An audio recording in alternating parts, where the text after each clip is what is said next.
Di sini gue akan bahas gimana caranya kalian itu bisa keluar dari kehidupan yang gelap. Karena gue pernah berada di posisi kalian. Gue pernah ada di posisi di mana nyokap gue itu sakit dan harus masuk rumah sakit ya kelas 3. Jadi itu yang ada 3 orang ya cuman ditutup pakai gorden dan itu di rumah sakit yang menurut gue sangat sangat sangat amat jelek ya. Jadi sebelahnya itu batu-batu udah kayak orang mau mati dan gue harus duduk di lantai di situ ngelihat nyokap gue di situ ya. Dan kesulitan punya biaya untuk operasi. Gue cuma bisa ke depan, ya ke rumah sakit ke depan, terus gue ngerokok waktu itu, ya liatin angin gitu. Gue pikir gitu, gimana cara gue bisa keluar dari kehidupan seperti ini. Jadi gue pernah ada di posisi seperti itu. Gue pernah ada di posisi di mana bingung apa yang gue kerjain kok kayaknya nggak berhasil ya. Kenapa gue belum berhasil ngerjain apa yang gue kerjain. Di saat waktu itu kondisi kehidupan gue tuh udah harus nopang keluarga gue. Tapi kok apa yang gue kerjain tuh belum berhasil. Gue pernah ada di posisi di mana kalau gue gagal usaha, ya itu gue kagak bisa makan. Ya, banyak kan anak-anak orang kaya yang enak kalau kalian bisa bikin bisnis ya kan. Kalau gagal tuh ada orang tua. Gue kalau gue gagal ya gue nggak makan, nyokap gue nggak makan juga.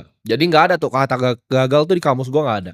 Kalian mungkin sekarang ngelihat kehidupan gue, oh lifestyle gue enak, kehidupan gue kalian sebut mewah dalam tanda kutip. Tapi nggak selalu seperti ini ya. Zaman dulu gue pacaran aja ya. Gue kalau ke mall itu gue cuma makan KFC itu kalau kalian tahu rice box itu namanya. Ya dulu tuh 10.000. Kalau sekarang gue nggak tahu inflasi udah berapa. Tapi dulu tuh 10.000.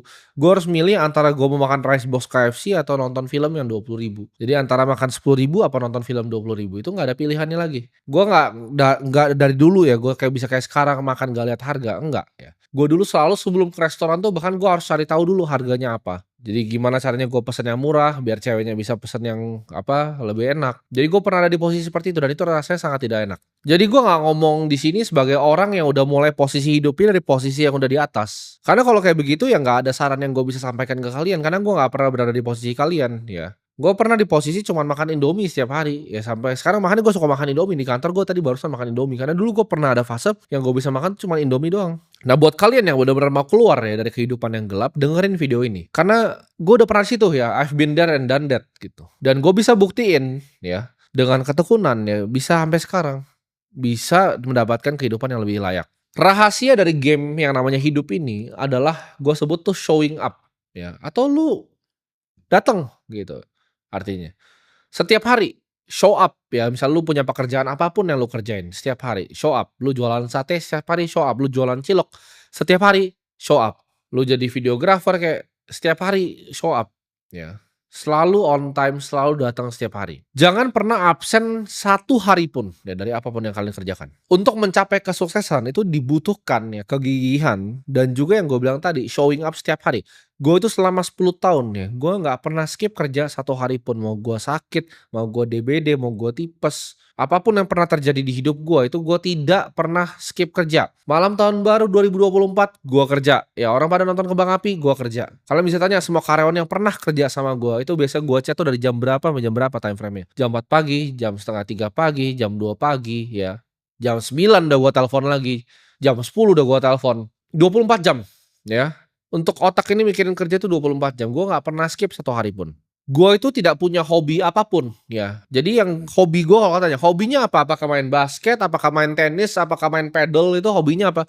Hobinya adalah kerja ya teman-teman. Gue nggak pernah punya kesenangan lain selain berhasil di apa yang gue kerjakan. Hidup gue itu cuman kerja. Kalian mau ngomong ada work life balance? Nggak ada, ya gue nggak punya yang namanya work life balance. Kalau tanya kerjanya sampai jam berapa biasa, gue kerja itu biasa sampai jam 3 pagi ya, bangun gue jam 9 biasanya, 9 atau 10. Jadi gue bukan tipe orang yang, oh gue bangun paling pagi, nggak juga ya, gue bangun jam 9 jam 10, tapi gue kerja sampai jam 3 pagi, itu setiap hari. Tanpa bolong setiap hari, selama 10 tahun terakhir. Gue nggak pernah skip. Ini rahasianya, gue sebut ya. Kenapa showing up ini rahasianya? Karena gini, hidup itu kadang kasih kalian hoki. Contoh, lu kalau konten kreator, lu bikin konten setiap hari, sehari, 1 hari, 2 hari, 3 hari, 4 hari, 5 hari. Yang nonton nggak? Nol, nol, nol, nol, nol. Tapi mungkin kalian dapat hoki ada satu video lu yang tiba-tiba 1.000 yang nonton. Tapi kalau lu show up bikin setiap hari, hari pertama, hari kedua, hari ketiga, hari keempat, hari kelima, hari hokinya tuh pasti akan datang. Kalau selama 10 tahun ini lu show up setiap hari di apa yang lu kerjain, hari hokinya akan datang ke lu. Tapi kalau lu skip malas, 1 hari lu lagi malas, itu lagi hari hoki lu tapi lu nggak kerja. Nah, makanya hidup lu sial terus. Hoki itu pasti datang kalau lu kerjanya setiap hari tanpa alasan. Ya. Kalau lu secara sadar, ya secara pikiran lu, secara sadar bahwa lu pengen show up setiap hari, lu pengen improve diri lu jadi lebih baik setiap hari, lu pengen jadi pribadi yang lebih baik setiap hari. Sukses tuh nggak mungkin nggak datang ke lu. Nah, kalian harus belajar untuk stop dengerin orang yang di bawah atau selevel dengan kalian. Lu di tempat gelap, stop dengerin orang di tempat yang gelap. Karena mereka kan cuman kasih skeptis ke otak lu. Contohnya lu bilang lu belajar di sini. Lu cerita ke teman-teman lu. Teman-teman lu akan bilang apa? Oh, dia anaknya orang kaya. Oh, dia mulainya nggak dari nol. Ya, dulu dia ada backup. Nggak ada orang kaya yang sukses sebelum umur 30 tahun kalau orang tuanya nggak kaya, ada dan banyak ya.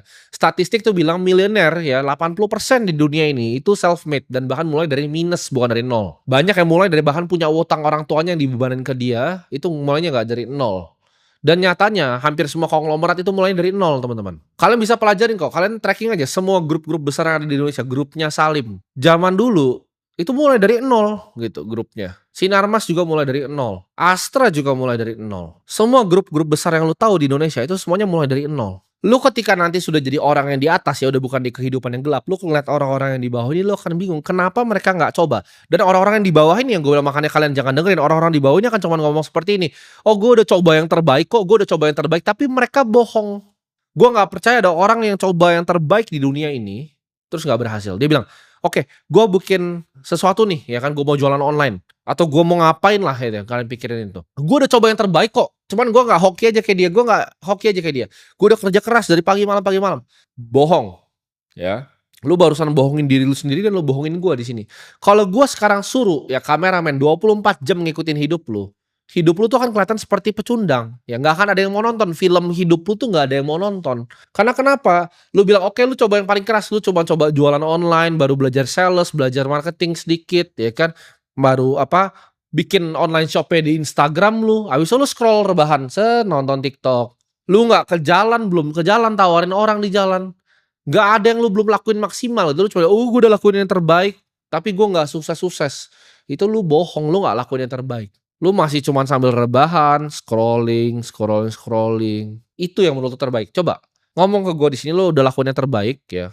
Makanya hidup lu masih di keadaan gelap seperti sekarang, masih jadi pecundang seperti sekarang. Gua taruh kameramen ngikutin hidup lu 24 jam kayak TV show. Lu akan lihat betapa memalukannya hidup lu. Lu puter itu ke orang tua lu pun dia nggak mau lihat anaknya sendiri.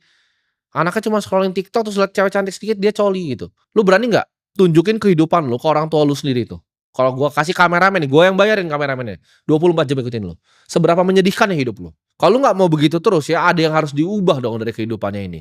Lu ada di titik lu sekarang karena lu belum siap pengorbanannya, lu belum siap menderita kayak apa yang gua udah laluin gitu. Ini nggak proses 1-2 hari jadi seperti sekarang. Kalian cuma lihat enaknya doang, lu nggak lihat seberapa rasa sakit, seberapa penderitaan yang gue lewatin. Ya, gue bilang tadi gue tidur setiap hari jam 3 pagi, bangun jam 9 pagi.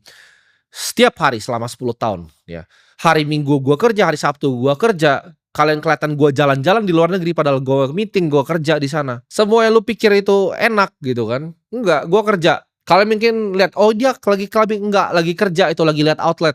Ya, kerja dan kerja. Hidup gue tuh cuman kerja. Kalau gue semales dan nggak berguna kalian, gue kan ada di posisi kalian.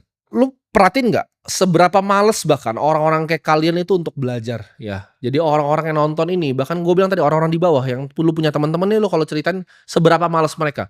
Gue itu ya kalau ada di posisi kalian, gue akan sangat amat bersyukur. Kenapa? Karena di era teknologi seperti sekarang bisa ada triliuner seperti ini yang ngomong ke lu, yang mau ngasih tahu lu yang bener mana, yang salah mana, yang mau ngasih tahu lu pandangannya terhadap dunia itu seperti apa. Oh, cara uang bekerja begini, investasi begini, oh nabung tuh begini. Coba lu jadi zaman gua. Siapa coba triliuner yang mau ngajarin gua begitu? Untuk dapat apa yang kalian bisa dapetin sekarang ini yang kalian lagi lihat ini, gua akan lakuin apapun waktu itu. Gue mulai dari mentor yang cuma bangun 12 perumahan. Ya, gue ikutin dia, gue lihat, oh ini gimana caranya dijualinnya marketingnya. Sampai gue punya mentor-mentor yang lebih hebat lagi, pelan-pelan gitu. Bahkan mentornya nggak langsung yang triliuner gitu. Mentornya yang punya duit 10M dulu udah jadi mentor gue. Yang punya 20M dulu jadi mentor gue. Yang punya 50M jadi mentor gue. Ini ada triliuner di depan lu lagi ngomong aja lu bisa skeptis gitu kan. Apa yang dia ngomong tuh bener gak sih? Apa dia mah anak orang kaya? Seberapa males dan seberapa begonya lu makanya jadi miskin. Gue akan lakuin apapun ya untuk dapat fasilitas yang lu dapetin sekarang nih. Gue kalau jadi lu ya, ada orang jauh sekali kemampuannya dari gue, ngasih tahu gue kan cuma duduk diam, tenang dan dengerin. Gue tuh nggak pernah punya kesempatan untuk belajar seperti itu. Gue tuh belajar hidup tuh dari digamparin, gonta-ganti mentor, ditipu partner. Banyak sekali yang gue lewatin di hidup ini gitu loh. Kalau lu nggak usah, ya kan lu cuman perlu dengerin beberapa orang yang emang mau sharing aja. Gue harus selalu ambil resiko yang paling besar ya. Gue harus selalu take action. Gue harus selalu yang jadi yang pertama. Dan gue akan ngomong di sini dari 1,6 juta nih sekarang yang nonton ini nih ya, orang-orang yang ada di channel ini. Nggak akan ada satu manusia dari lu yang nonton ini yang kerja keras lebih dari gue. Nggak akan ada. Kalian tuh tipe kebanyakan di sini ya 99,9% di sini itu yang gua ngomong apa tuh nggak mau didengar. Nanti ketika 2030 datang ya gua bilang dunia ini akan berubah, gua nggak akan merasa kasihan sama kalian karena gua udah bilang coba dong gitu. Terus kalian yang di bawah kayak enggak gua udah coba yang terbaik, gua udah coba yang terbaik. Tapi nyatanya bohong gitu. Kalian nggak coba apa-apa. Gue suruh belajarin dong industrinya, belajar ya industri kripto, belajar ya industri AI, belajar ya renewable energy itu apa aja gitu karena fossil fuel ke depannya akan berubah. Nggak mau denger, ya kan masih scrolling aja TikTok nonton yang lain. Gue bahkan outline di banyak video gue. Contoh ya, lu buka video ini tanggal berapa, lu buka cari video 2 bulan lalu. Di situ gue bilang ke kalian, oh ini alokasi portofolio sebagai investasi kalian begini ya. Ini ada project blockchain namanya Sui. Ya begini teknologinya, ini udah go financial modeling, kalian tinggal ikutin. Sekarang gue tanya, uang kalian udah 3 kali lipat belum dari sekarang? Oh belum ya, tadinya punya uang 10 juta, sekarang dipakai jajan sisa 2 juta. Kalian bisa bayangin gak sih? Gimana lu mau keluar gitu dari tempat tempat jelek hidup lu itu loh itu. Semua fasilitas udah gue kasih gratis di sini. Lu cuman perlu buka kuota dengan handphone lu itu yang busuk itu. Borong Bitcoin 20 episode lu dengerin gak dari episode pertama? Sekarang baru 2025 baru mau belajar Bitcoin. Bego itu namanya. Ketinggalan. Kita ngomongin dari 18.600. Bitcoin 290 juta per koin, tapi lu bilangnya apa? Oh kemahalan ini aset scam, bener nggak? Sekarang 1,5 miliar. Uang lu 290 juta, kalau lu dengerin omongan gua itu jadi 1,5 miliar, lu bisa beli rumah sekarang. Tapi nyatanya apa? Masih ngontrak kan? Coba lu pikir. 2 tahun gua di YouTube ini ngapain gitu ngasih tahu kalian. Kalau nggak didengerin. Masih skeptis ini. Oh ini dia mau cari duit dari kita. Enggak, gua ada 52 outlet di Indonesia ngasilin cash flow. Gua nggak butuh duit dari AdSense YouTube ini. Gua buat ganti aki, bayar bensin itu lebih mahal daripada apa yang gua dapat di sini gitu. Ini biasa gua donasi gitu. Uang di sini. Hidup itu akan selalu ngasih apa yang lu paling fokusin dan lu pikirin. Kalau lu fokus, oke, gue mau jadi orang yang sukses, gue mau jadi orang yang kaya. Dia hidup itu akan kasih itu kalau lu bener-bener sungguh-sungguh. Oke, gue mau jadi orang yang bahagia. Hidup itu akan kasih itu ke lu. Tapi kalau lu langsung mikir, hidup tuh susah. Gue itu sih paling depresi gitu kan. Gue depresi karena ini, karena itu, karena hidup susah. Semua hidup orang juga susah. Gue juga susah hidupnya. Karyawan gue juga sih susah. Lu kalau jadi si paling depresi ya lu akan ngerasa depresi beneran karena lu fokus pikiran lu ke situ. Hidup gue paling sial, paling menyedihkan akan jadi sial dan akan menjadi menyedihkan hidup lu. Mungkin di zaman orang tua kalian jadi karyawan biasa itu bisa gitu kan, jadi karyawan biasa, naik jadi manajer, ya kan? Sebelum manajer supervisor dulu terus habis itu dia jadi manajer. Dia udah manajer, dia bisa beli rumah satu, ya kan, rumah sederhana dengan mobil 2, bisa punya motor 1 untuk anaknya. Itu di zaman orang tua lu. Lu sekarang ikutin cara yang sama, jadi karyawan, ya, jadi budak. Akhirnya apa? Rumah nggak akan pernah bisa beli, mobil nggak akan pernah bisa beli, motor pun akhirnya nyicil. Karena sistemnya udah dirancang seperti itu. Zaman orang tua lu memang bisa. Jadi orang biasa-biasa aja tuh hidupnya masih bisa bahagia. Tapi lu kalau sekarang jadi orang biasa-biasa aja, gua kan bilang kayak tadi, rumah lu nggak punya, mobil nggak akan pernah punya, motor nanti akan nyicil, ya kan? Ketika lu punya pacar dapat yang seadanya, ketika lu nikah, lu diselingkuhin sama cowok yang lain, selesai. Itu gambaran masa depan hidup lu. Dan lu pikir deh, kalau apa yang lu lakuin selama ini cuma bawa ke diri lu yang sekarang. Kalau lu lanjutin terus, itu bakal bawa ke diri lu yang mana? Bakal bawa diri lu yang tadi nih, pecundang tadi. Ntar umur 40 cuma ngerokok di depan kontrakan lu itu, jongkok gitu depan. Nggak tahu tuh masih main Mobile Legends atau nggak lu sambil ngerokok itu depan, jongkok gitu. Ya itu masa depan ya, silakan. Ntar lu bingung gitu kan, lu ngerasa kenapa ya cewek-cewek itu jahat, kok saya diselingkuhin ya, karena lu nggak bisa kasih dia makan, hidupnya nggak enak sama lu gitu. Lu jangan nyalain hidup kenapa cewek begini gitu. Terus lu afirmasi diri lu dengan kata-kata orang, kalau pacaran itu bagusnya split bill. Enggak, lu miskin dan nggak punya duit. Nggak ada satupun gue tahu laki-laki kompeten tuh yang minta split bill karena terlalu murah juga untuk kita. Kayak makan gitu 5 juta tuh apa artinya gitu, nggak ada artinya. Itu uang dibikin begini nih. Jadi kalian tuh kalau masih jadi pecundang jangan dengerin pecundang yang lain. Akan banyak cowok-cowok pecundang justifikasi, nggak apa-apa pacaran split bill. Tujuan lu pacaran kan lu mau menikah. Lu kalau bayarin makanannya kagak bisa gimana kalau mau nikah? Makan murah kok. Nikah mahal loh, banyak ada rumah, tanggungan, anak sekolah, lain-lain. Jadi orang biasa-biasa aja di zaman sekarang itu sama seperti jadi budak di zaman dulu ya. Lu jadi orang biasa nih sekarang nih, karyawan biasa sekarang, itu persis kayak budak di Mesir zaman dulu, nggak ada bedanya, malah enakan hidup budak di Mesir waktu itu. Jadi lu kalau bukan jadi tipe orang yang tiap kali bangun pagi lu mikir, "Gimana caranya gue improve hidup gue? Gimana caranya gue jadi 1% lebih baik hari ini? Gimana caranya gue improve semua skill set gue? Gimana caranya gue belajar industri yang terdepan dan terbaru?" Lu jangan harap ada orang yang mau kasihanin lu, kalau lu aja nggak kasihan sama diri lu sendiri. Kalau lu nggak mikirin itu setiap pagi, setiap malam sebelum tidur, 1 detik sebelum lu tidur, lu pikir, "Gimana cara gue jadi sukses?" 1 detik setelah bangun, hari ini gue mau ngapain, apa yang gue mau kerjakan hari ini. Ya, 1 detik sebelum tidur, 1 detik sebelum bangun, itu yang lo pikirin. Gue juga di usaha gue gitu. 1 detik sebelum gue tidur, gue pikir gimana cara gue improve usaha gue. 1 detik setelah bangun, gimana cara gue improve usaha gue. Jangan harap gitu dengerin orang yang bilang, "Oh ada kebijakan ini yang bisa bantu lu." Faktor eksternal mulu yang diomongin, ini kenapa ini nggak begini, kenapa dunia sistemnya nggak begini. Itu isinya cuma orang-orang tolol. Cuma ada sedikit orang-orang yang take accountability, gue ngomongnya. Take action akan dirinya sendiri. Dan kalau emang dia mau rubah, ayo dia rubah gitu loh. Tapi dia nggak nyalain sekitarnya gitu. Oh karena gue tinggal di sini, karena gue di lingkungan yang seperti ini, gue dari kampung, gue dari desa. Kayak partner gue itu kan dari Blitar gitu. Lu mau alasan apa lagi gitu. Kalau lu nggak kompeten sebagai seorang manusia, lu emang manusia yang gagal aja. Dan faktanya di dunia ini seperti itu. Hidup ini kayak main game kok. Ini single player. Ya, lu karakter diri lu sendiri. Lu jangan harap dengan ini kayak di gedung-gedung di sini ya. Kantor gue di gedung ini. Ini tuh hutan rimba teman-teman ya. Semuanya saling makan dan makan gitu. Ada buaya, ada ular, lu ada kancil kecil sama ada tikus kayak lu. Tikus itu gimana kalau di hutan liar? Tikus itu ngumpet. Ya nggak? Banyak yang buru, lu di rantai makanan paling bawah. Tikus itu kalau ada binatang yang besar sedikit dia lari. Wah, cari tempat sembunyi kayak lu, kayak tikus. Kalau beruang, ada binatang apa deh deketin beruang, dia akan santai. Kalau dia udah kesel dia cabik aja mukanya gitu kan. Ya jadi beruang gitu, lu jangan jadi tikus yang cuma ngumpet gitu kan. Di pohon-pohon, di bawah tanah gitu. Lu itu main karakter cuma ada satu loh di dunia ini. You only got one spin di dunia ini. Kayak gue sekarang, gue umur 24 ya. Udah seperempat hidup gue. Apalagi lu yang udah setengah-setengah sisa hidup udah 40-50 yang nonton ini. Cuman sekali lo muter, masa lo mau jadi pecundang nih sekali muter ini gitu. Tapi ada yang bilang, tapi kan ntar fokusnya di akhir aja bang, bukan di kehidupan. Boleh, terserah gitu. Tapi gue rasa gue hidupnya di dunia ini sekarang nih. Gue hidupnya sekarang di dunia nih. Orang tua gue perlu makannya sekarang nih. Gue butuh bikin anaknya di dunia yang ini nih nanti gitu. Jadi kalau lu nggak peduli sama hidup lu sendiri, jangan harap ada orang yang peduli sama hidup lu. Coba, ayo kita ngaca di sini. Coba kalian komen, siapa yang dulu ketawain pas zaman kopi 80.000? Tahun 2023 itu gue bikin kan, kopi 80.000. Siapa berapa banyak yang ketawa sih? Coba kalian komen di bawah. Ngaca ayo, 2 tahun hidup lu udah ngapain dan 2 tahun hidup gue udah ngapain? Malu nggak lo sama diri lu sendiri?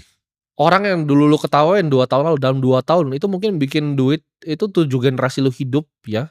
Dikali 1.000 orang kayak lu itu belum nyampe lu bikinnya. 7 generasi ke bawah tuh dalam 2 tahun. Tapi waktu itu lu skeptis kan, lu kayak ini orang ngomongin apa sih, ini orang sok pintar. Itu otak miskin lu. Itu mindset orang yang di bawah. Orang-orang yang di bawah tuh mikirnya seperti itu, skeptis. Oh, orang ini mau nipu gua, oh orang ini begini, orang ini begini, orang begitu. Makanya miskin, makanya di bawah. Karena orang tua lu ngajarin lu untuk mikir seperti itu. Teman-teman lu ngajarin lu mikir seperti itu. Ah ini Timothy ya kopi 80.000, wah tolol banget. Coba yang dulu pernah ngatain itu, sekarang hidupnya jadi apa? Dulu ada yang dianggap misalnya artis gitu ngomong, oh ini kopi 80.000. Sekarang manggung di tempat gua. Lu mau hidup yang enak, ya siap-siap untuk menderita rasa sakit di hidup lu. Ya hidup itu nggak gampang teman-teman. Gue bukan begini untuk jahat ke kalian. Gue ngomong apa adanya. Karena gue nggak yakin gak akan ada yang bisa ngomong kayak gini ke kalian. Semua orang yang ngomong di YouTube ini kan pasti ada kepentingan. Mereka kata kontar gak bisa dapat AdSense, gak bisa dapat endorse. Gue peduli setan. Per setan mau gue gak boleh di YouTube juga gue gak peduli. Gue gak hidup dari sini. Gue bikin ini cuman kita ngomong dari hati ke hati gitu loh. Gue pengen beneran hidup kalian lebih baik. Walaupun di sini gue kesannya maki-maki kalian. Tapi percayalah ketika lu nanti kalau ketemu gue nih, lu naik Ferrari. Terus lu bro tim gue bisa begini karena nonton lu. Gue akan jadi orang pertama yang jabat tangan lu udah bilang selamat lu udah keluar nih dari perbudakan. Terus kita ngopi bareng yuk ayo. Jadi jangan mau nih stuck jadi budak seperti ini. Lu itu harus punya mimpi yang sangat kuat ya. Jadi lu mimpi lu kuat sekali, apapun rasa sakit yang lu alami ketika di ujung, itu rasanya semuanya akan worth it. Lu gak pernah kan nanya orang sukses, oh gimana sih cara jadi kaya? Terus dia cuma jawab, oh gue cuma rebahan. Oh gak tahu ya gimana ya cara gue jadi kaya. Gue cuma rebahan. Ya kan gue scroll TikTok terus gue jadi kayak enggak. Mereka masih jawabnya mereka disiplin, mereka fokus, mereka konsisten, mereka kerja keras. Sederhana tapi nggak banyak yang bisa lakuin gitu loh. Sederhana, kerja keras tuh sederhana. Cuman lu semua yang ngaku kerja keras tuh padahal lu nggak kerja keras. Lu pernah dengar nggak kata-kata gini? "Ah, tidak apa-apa, yang penting kamu sudah coba yang terbaik, Nak." Ya kan? "Kamu udah coba yang terbaik kok bikin online shop-nya, gagal itu nggak apa-apa." Enggak, itu kata-kata siapa? Kata-kata pecundang. Lu lomba basket nih, ya kan? "Oh, nggak apa-apa, kamu udah coba yang terbaik kok untuk game ini." Ya enggak lah, lu kalah cuy. Game-nya kalah, hidup itu kayak main basket, ada yang menang, ada yang kalah, lu kalah. Gimana caranya menang? Sebelum lomba 6 bulan sebelumnya lu latihan ya 3 kali sehari. Subuh lu bangun 1 jam lu latihan shooting, lu latihan layup, lu latihan dribbling. Siang lu balik lagi ke lapangan, latihan shooting, dribbling, layup. Malam latihan balik lagi ke lapangan, shooting, dribbling, layup. Besoknya ulang lagi begitu, ulang lagi, ulang lagi. Nah, itu lu nggak kalah tuh kalau kayak begitu karena lu kerja keras. Sedangkan yang bilang udah nggak apa-apa, yang penting lakuin yang terbaik, ya lu kalah. Yang terbaik lu tuh nggak cukup untuk menang di hidup ini.